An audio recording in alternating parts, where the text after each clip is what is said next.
പരലോകത്ത് വിലപിക്കുന്ന ഒരു രംഗം ആദ്യമായി ശിർക്കിന്റെ കാര്യത്തിലാണ്.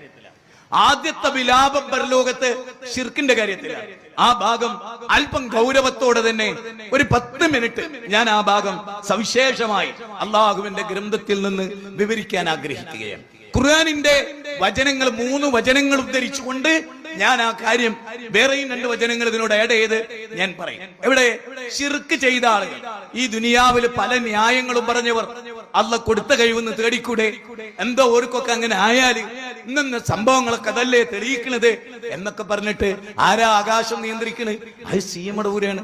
ആരാ ഭൂമി നിയന്ത്രിക്കുന്നത്? ഏതുപോലെ ഒരു മൊബൈല് ഞാനൊരാൾക്ക് കൊടുത്താൽ പിന്നെ മൊബൈല് ഞാനാണോ നിയന്ത്രിക്കുക? അല്ല, അതുപോലെ അള്ള എല്ലാ അധികാരവും CM അടവൂരിനെ ഏൽപ്പിച്ച് അള്ള ഒരു മൂലയിൽ ഇരിക്കുകയാണെന്ന് പച്ച മലയാളത്തില് ചില ഇബിലീസുകൾ ലോകത്ത് വന്നിട്ട് പ്രസംഗിക്കുകയാണ്. ഇത് ഞാൻ പറഞ്ഞ പദല്ലട്ടോ, ദജ്ജാലുകൾ എന്നാണ് റസൂൽ അവരെ പറ്റി പറഞ്ഞത്. യകൂനു ഫീ ആഖിരി സമാനി ദജ്ജാലൂന കദ്ദാബൂന യഅതൂനകും മിനൽ അഹാദീസി ബിമാ ലം തസ്മഅ അൻതും വലാ ആബാഉകും. അല്ലേ? സത്യത്തിൽ ഈ 4 കൊല്ലം ഞാൻ വെറുതെ പറയില്ല, കോവിഡാനന്തരം 4 കൊല്ലവും ലോകത്ത് നമ്മൾ കേരളത്തിൽ മുസ്ലിം പണ്ഡിതന്മാരുടെ നാവിലൂടെ കേട്ട പോലെ ഒരു ശിർക്കും കുഫറും ഈ 4 കൊല്ലത്തിനു മുമ്പ് നമ്മൾ കേട്ടിട്ടേയില്ല. അല്ലേ? നമ്മൾ കേട്ടിരുന്നോ? ഏതെങ്കിലും ഒരു കാലത്ത് നമ്മൾ കേട്ടിരുന്നോ? അത്ര വിരോധാഭാസമുള്ള പടച്ചോനിൽ നിന്ന് പടപ്പുകളെ അകറ്റുന്ന ഒരു കാര്യം നമ്മൾ കണ്ടുകൊണ്ടിരുന്നത് അതാണ്. അതുകൊണ്ട് തന്നെ ശിർക്കിൽ നിന്നുള്ള മോചനം, ആ ശിർക്കിലാണോ എങ്കിൽ വിലപിക്കേണ്ടി വരും, ദുഃഖിക്കേണ്ടി വരും, കരയേണ്ടി വരും, ഗദ്ഗദകണ്ഠനാകേണ്ടി വരും. ജീവിച്ച കാലത്ത് പള്ളി പ്രസിഡന്റ് ആയിരുന്നു, സമ്മേളനത്തിലെ വലിയ ആളായിരുന്നു, വലിയ തങ്ങളായിരുന്നു, വലിയ ഹോജയായിരുന്നു. അള്ളാഹുവിന്റെ റസൂലിന്റെ പേരിൽ പോലും കള്ളം പറഞ്ഞവരാണ്. നാളെയുടെ കാര്യം അറിയുന്ന ആളാണ്. അള്ളാന്റെ റസൂലിന് കുട്ടികൾ പാടിയപ്പോ നബി എതിർത്തില്ല എന്ന് പറയാണ് ജിബ്രീൽ മുത്തുക്കോയ തങ്ങൾ. അള്ളാഹു അയാളെ എങ്ങനെ കൈകാര്യം ചെയ്യും? കാത്തിരുന്ന് കാണേണ്ട പടച്ചോൻ പുറത്തു കൊടുക്കും. ഒരു സംശയമില്ല. കാരണം അള്ളന്നെ പറയുന്നുണ്ട്, ശിർക്ക് പറ്റി സാരില്ല, പുറക്കലിനെ തേടിക്കോ, എന്നിട്ട് ഒരിക്കലും ചെയ്യാതിരുന്നോ. അങ്ങനെ ചെയ്യാതിരുന്നാലോ ഫൗലായിക യുബദ്ദിലുല്ലാഹു സയ്യിആതിഹിം ഹസനാത്ത് വകാനല്ലാഹു ഗഫൂറർ റഹീമാ. എവിടെ അത് പറയണറിയോ? 25-ാം അധ്യായം 68, 69, 70 അതിൽ പറയുന്നത് വല്ലദീന ലാ യദ്ഊന മഅല്ലാഹി ഇലാഹൻ ആഖർ. അല്ലാത്തവരോട് വിളിച്ച് പ്രാർത്ഥിക്കാത്തവർ, ശിർക്ക് ചെയ്യാത്തവർ, വ്യഭിചരിക്കാത്തവർ, കൊലപാതകം ചെയ്യാത്തവർ, അന്യായമായി കൊല്ലാത്തവർ, ഇനി അങ്ങനെ ചെയ്താലോ അവർ ശിക്ഷ വാങ്ങേണ്ടി വരും. പക്ഷേ പശ്ചാത്തപിച്ച് മടങ്ങിയാൽ അവരുടെ തൗബ സ്വീകരിക്കുന്നു മാത്രല്ല അല്ലാഹു പറഞ്ഞു, അവരുടെ പാപങ്ങൾ മുഴുവനും മായ്ച്ചു കളയും, പകരം നമുക്ക് പുണ്യം രേഖപ്പെടുത്തും. നേരെ മറിച്ച് എന്ത് പാടിയപ്പോ റസൂൽ എതിർക്കേ ചെയ്ത്, റസൂൽ എതിർത്തില്ല എന്നാണ്. എന്താ? മുന്നിലിരിക്കുന്ന ജനങ്ങൾക്ക് ഒന്നും അറിയില്ല എന്ന് അയാൾക്കറിയാം. അതായത് ജിബ്രീൽ മുത്തുക്കോയ തങ്ങളുടെ ഏറ്റവും വലിയ അറിവെന്തറിയോ? എന്റെ മുമ്പിലിരിക്കുന്നവർക്ക് വിവരമില്ല എന്ന വിവരം. സത്യം. ഞാൻ വെറുതെ കാന്തപുരത്തിന്റെ ഏറ്റവും വലിയ ഉറപ്പെന്താ? എന്നെ ചോദ്യം ചെയ്യാൻ ഒരൊറ്റൊരുത്തനും ആ സദസ്സ് എണീക്കൂല, അത്ര പടുജായിലുകളെ എന്റെ മുമ്പിൽ ഇരിക്കൂ എന്ന ഉത്തമ ബോധ്യം. ഞാൻ വെറുതെ പറയുന്നത്, നിങ്ങളാരും വിഷമിക്കാൻ വേണ്ടിയോ അവരെ തരംതാത്താൻ വേണ്ടിയോ പറയുന്നത്. വല്ലാഹി ഞാൻ നിങ്ങളോട് പറയുന്നു, എന്റെ മുമ്പിലിരിക്കുന്നവർക്ക് ഒരു വിവരം. നേരെ മറിച്ച് ഈ സദസ്സിൽ എനിക്ക് പേടിയാ, എനിക്ക് നിങ്ങളെ സദസ്സിൽ ഈ വേദിയിൽ ഇരിക്കുന്നവരെക്കാൾ പേടിയാ. എന്താ അങ്ങനെ പേടിക്കാൻ കാരണം അറിയോ? ഞാൻ പറഞ്ഞുതരാം. അബൂക്കർ സൽഫിനോട് പിണങ്ങൂലെന്ന് ഞാൻ വിചാരിക്കാം. അബൂക്കർ സൽഫിന്റെ പ്രസംഗം ചിലപ്പോൾ ഞാൻ കേൾക്കൂല, എന്റെ പ്രസംഗം ചിലപ്പോൾ മൂപ്പര് കേൾക്കൂല. പക്ഷെ മൂപ്പരതും എന്റെതും ഹുസൈൻ സൽഫിന്റെയും ആരിസ്മിനും എല്ലാത്തും കേൾക്കുന്നവരെ ഇരിക്കും. അപ്പൊ ഏറ്റവും അറിവുള്ള നിങ്ങൾ തന്നെയായിരിക്കും. അയ്യം വെറുതെ പറയല്ല, നിങ്ങൾ ബേജാറ് വേണ്ട, പച്ച സത്യമാണത്. അതിന് നേരം കിട്ടാത്തോണ്ടാണ്, ആരോടും വിഷമൊന്നും ഉണ്ടായിട്ടല്ല. ഞാനിത് പറഞ്ഞു തന്നില്ലാന്നറിയ നിങ്ങള്. അത്രയേറെ എല്ലാവരുടെ വിഷമവും കേൾക്കുന്നവരാ നിങ്ങൾ. അതുകൊണ്ട് നിങ്ങളെ മുമ്പിൽ എനിക്കൊക്കെ പേടിയാണെന്ത് എന്തെങ്കിലും ഒരു ബടായി പറയാ. നിങ്ങൾ എന്നോട് അപ്പൊ തന്നെ പറയാം, അങ്ങനെ അല്ലേല മൗലവി. പക്ഷെ ആ പേടി അവർക്കില്ല. കാരണം അവരാരും ചോദ്യം ചെയ്യില്ല. കയ്യുമുത്തിയും കാലുമുത്തിയും കെട്ടിപ്പിടിച്ചും സുജൂദ് ചെയ്തും റുക്കു ചെയ്തും ഒക്കെ പരിചയമുള്ളൂ. അതുകൊണ്ട് തന്നെ അങ്ങനെയുള്ളവർക്ക് ചോദ്യം ഉണ്ടാവില്ലല്ലോ. ഉണ്ടോ? ഇല്ല. ഇബാദത്ത് ചെയ്യണം. ഇത്തരം നേതാക്കന്മാരെ ഇബാദത്ത് ചെയ്യണം, അവിടെ ചോദ്യം ഉണ്ടാവില്ല. അതുകൊണ്ട് ഞാൻ നിങ്ങളോട് ആത്മാർത്ഥമായിട്ട് പറയാണ്, അള്ളാഹു ഒരു വിലാപത്തെ കുറിച്ച് പറയും. എന്നിട്ട് നേതാക്കന്മാരും അനുയായികളും പരലോകത്ത് വരും.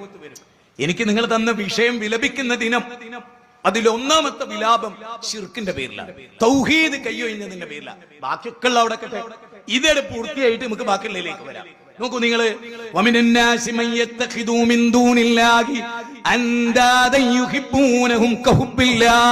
വല്ലദീന ആമനു അശദ്ദു ഹബ്ബൻ ലില്ലാഹ് വലൗ യറല്ലദീന ളലമു ഇദ് യറൗനൽ ആദാബ് അന്നൽ ഖുവത ലില്ലാഹി ജമീഅ. അല്ലാഹു സുബ്ഹാനഹു വ തആല സൂറത്ത് ബഖറയിലെ 165 മനോഹരമായി പഠിക്കേണ്ട അമാനുമലയുടെ പരിഭാഷ എടുത്ത് നിങ്ങളൊന്ന് വായിച്ചു നോക്ക്. ഒരു വെള്ളിയാഴ്ചയാണ് അമാനുമലയുടെ പരിഭാഷ. 25 കൊല്ലത്തിന്റെ പ്രയത്നം കൊണ്ട് അത് പൂർത്തിയാകുന്നു അല്ലേ? വണിമ്പലത്തിനടുത്ത് അദ്ദേഹം തൊടികബലം എന്നാണ് ഞാൻ വിചാരിക്കുന്നത്. അവിടുത്തെ പള്ളിയിൽ ഈ ഖുർആൻ പൂർത്തിയാവുമ്പോൾ വെള്ളിയാഴ്ച സുബൈക്ക് കരഞ്ഞ മനുഷ്യനാണ് അമാനുവലി. ആ അമാനുവലയുടെ പരിഭാഷ എടുത്ത് നിങ്ങൾ വായിച്ചു നോക്കി. അള്ളാഹുവിന് പുറമെയുള്ളവർ അവന് സമന്മാരുണ്ടാക്കുന്ന ചില ആളുകൾ മനുഷ്യരുടെ കൂട്ടത്തിലുണ്ട്. ആളുകളുടെ പ്രത്യേകത എന്താ? അള്ളാനെ പോലെ അവര് ചില ഔലിയാക്കളെ ഇഷ്ടപ്പെടുന്നു, ചില അമ്പിയാക്കളെ ഇഷ്ടപ്പെടുന്നു, ചില മഹാന്മാരെ ഇഷ്ടപ്പെടുന്നു. അള്ളാനെ ഇഷ്ടപ്പെടുന്ന പോലെ അള്ളാനോടും ഒരേ ഇഷ്ടം, ഈ ഔലിയാക്കളോടും ഒരേ ഇഷ്ടം. അങ്ങനെ അള്ളാഹുവിൽ പങ്കു ചേർക്കുന്നവർ. എന്നിട്ട് അള്ളാഹ് പറയാണ് കേട്ടോ, വല്ലദീന ആമനു അശദ്ദു ഹുബ്ബൻ ലില്ലാഹ്. അള്ളാഹ് പറയാണ് മുജാഹിദുകൾക്ക് അള്ളാനോടായിരിക്കും ഏറ്റവും വലിയ ഇഷ്ടം. ഞാനിവിടെ മുഅ്മിൻ എന്ന പദത്തിന് മുജാഹിദ് എന്ന് പറഞ്ഞാൽ എന്താണ്? ഈ വിഷയത്തിൽ മുജാഹിദുകൾക്കേ അതുള്ളൂ. വല്ലദീന ആമനു അശദ്ദു ഹുബ്ബൻ ലില്ലാഹ്. അള്ളാനോട് കഠിനമായ സ്നേഹം. നേരെ മറിച്ച് CM മടവൂരിനെ പറ്റി പറഞ്ഞു എന്നിട്ട് എന്റെ സ്റ്റേജിൽ കല്ലെറിയുന്നത്. ഞാൻ അള്ളാനെ പരിചയപ്പെടുത്തി എന്നിട്ടല്ല കല്ലേറ്. ഞാൻ മൊയ്തീൻ ശൈഖിനെ വിളിക്കാൻ പാടില്ല, അപ്പൊ കല്ലെറിയാണ്. അപ്പൊ അവരുടെ ദൈവാരാണ്? അതെവിടെ മനസ്സിലായി? കൊട്ടപ്പുറം വാദപ്രതിവാദം ഞാൻ ഓർമ്മിപ്പിക്കുന്നറിയാം, മുജാഹിദുകൾ മറന്നു വെച്ചിട്ടുണ്ടാവും. കൊട്ടപ്പുറം വാദപ്രതിവാദം നടക്കുമ്പോൾ ചെറിയമുണ്ടാവും അബ്ദുൽ ഹമീദ് മദനി ഒരു തന്ത്രം ഉപയോഗിച്ചു, ഒരു വലിയ തന്ത്രം. എന്താ തന്ത്രം? അതേ എഴുന്നേറ്റ് പറഞ്ഞു, നിങ്ങളെ മൊയ്തീൻ ശൈഖിന് കഴിവുണ്ടെങ്കിൽ ഞങ്ങളെ സ്റ്റേജ് ഒന്ന് പൊളിഞ്ഞോട്ടെ. ഉടനെ തന്നെ കാന്തപുരം ടീം അവിടുന്ന് എഴുന്നേറ്റ് നിന്നിട്ട് ഒറ്റ ചോദ്യം, അള്ളാഹ്ക്ക് കഴിവുണ്ടെങ്കിൽ ഞങ്ങളെ സ്റ്റേജ് ഒന്ന് പൊളിഞ്ഞോട്ടെ. അപ്പൊ ചെറിയ മുണ്ട പറഞ്ഞു, അതെ ഞാനൊരു തന്ത്രം ഉപയോഗിച്ചാണ്, നിങ്ങൾക്ക് അള്ളാന്റെ സ്ഥാനത്താണ് മൊയ്തീൻ ശൈഖ് എന്ന് നാട്ടുകാരെ ബോധ്യപ്പെടുത്താൻ എടുത്ത തന്ത്രമാണ്. അതുകൊണ്ട് അള്ളാഹ് 6-ാം അധ്യായത്തിലെ സൂറത്ത് അൻആമില് എന്ത് പറഞ്ഞു? വലാ തസുബ്ബുല്ലദീന യദൂന മിൻ ദൂനില്ലാഹ്. അള്ളാഹ്ക്ക് പുറമെ അവർ വിളിച്ച് പ്രാർത്ഥിക്കുന്നവരെ നിങ്ങൾ ചീത്ത പറയണ്ട. അങ്ങനെ ചീത്ത പറഞ്ഞാൽ ഓല് നിങ്ങൾ അള്ളാഹിനെ ചീത്ത അറിയും. അതാണ് അവിടെ. അപ്പൊ അതിൽ 2 കാര്യം മനസ്സിലായി. അള്ളാഹ് ഈ പറഞ്ഞ ആയത്തിന്റെ പരിധിയിൽ സമസ്തയുണ്ട്, അള്ളാഹ് ഈ പറഞ്ഞ ആയത്തിന്റെ പരിധിയിൽ മുജാഹിദുള്ളൂ. ഈ 2 വിഭാഗം മുസ്ലിം സമൂഹത്തിൽ ലോകത്തുള്ളൂ. ശരിക്കും അടിസ്ഥാനപരമായി ഞാൻ ആ ഭാഗത്തേക്ക് ഒന്നും പോണില്ല. ഞങ്ങൾ ശരിക്കും ചിന്തിച്ചാൽ നിങ്ങൾക്ക് മനസ്സിലാവും.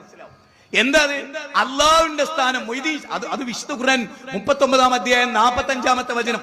ആ ഒരൊറ്റ വചനം പഠിച്ച ഒരാൾ AP സുന്നിയാവൂല, EK സുന്നിയാവൂല. ഒറ്റ വചനം പഠിച്ചാൽ അതെന്താ ആവാത്ത എന്താ? നിങ്ങൾ ആ വചനം ഒന്ന് ശ്രദ്ധിച്ചു നോക്കിക്കേ. സൂറത്ത് സുമറിലെ 45-ൽ അള്ളാഹ് പറയാ, അള്ളാഹിനെ പറ്റി മാത്രമായിട്ട് പ്രസ്താവിക്കപ്പെട്ടാൽ, അള്ളാഹ് ഖുർആനിൽ പറയാൻ അള്ളാഹിനെ പറ്റി മാത്രമായിട്ട് പ്രസ്താവിക്കപ്പെട്ടാൽ ഒരു വിഭാഗം ആളുകൾക്ക് അത് സഹിക്കൂല. ഓരോ ഹൃദയത്തിന് അസ്വസ്ഥത ഉണ്ട്. കാരണം ഓല് ശരിക്കും ആഖിറത്തിൽ വിശ്വസിച്ചവരല്ല. എന്നിട്ട് അള്ളാഹ് തുടർന്ന് പറയുന്നത് നിരീശ്വരവാദിനെ കുറിച്ചല്ല, നിരീശ്വരവാദിനെ. കാരണം തുടർന്ന് പറയുന്ന വാചകം എന്താ?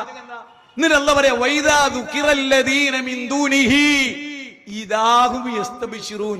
അള്ളാന്റെ കൂടെ ചിറ്റടി മീത്തൽ അബൂബക്കറിനെയും കൂടെ കൂട്ടി നോക്ക്. അള്ളാനെയും വിളിക്കുക, അബൂബക്കറിനെയും വിളിക്കാൻ അവർക്ക് ഭയങ്കര ഹാപ്പി ആയിരിക്കും.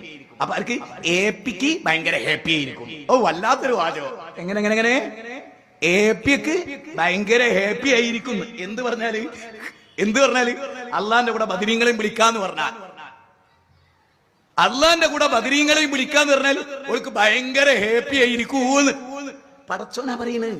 ഖുർആൻ നോക്കൂ നിങ്ങൾ.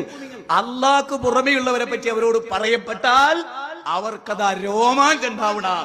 പ്രാർത്ഥന അള്ളാഹിനോട് മാത്രം പോസ്റ്റർ കണ്ടാൽ ഖുറാഫി കീറിക്കളയാ ചെയ്യുന്നത്. പ്രാർത്ഥന മൊയ്തീൻ ശൈഖിനോട്. അപ്പൊ 5000 കോപ്പി എടുത്ത് ഒട്ടിക്ക് ചുമരുമ്പില്. ഓന് പ്രശ്നമല്ല, ഓന്റെ മനസ്സിലുള്ള ദൈവം അതാണ്.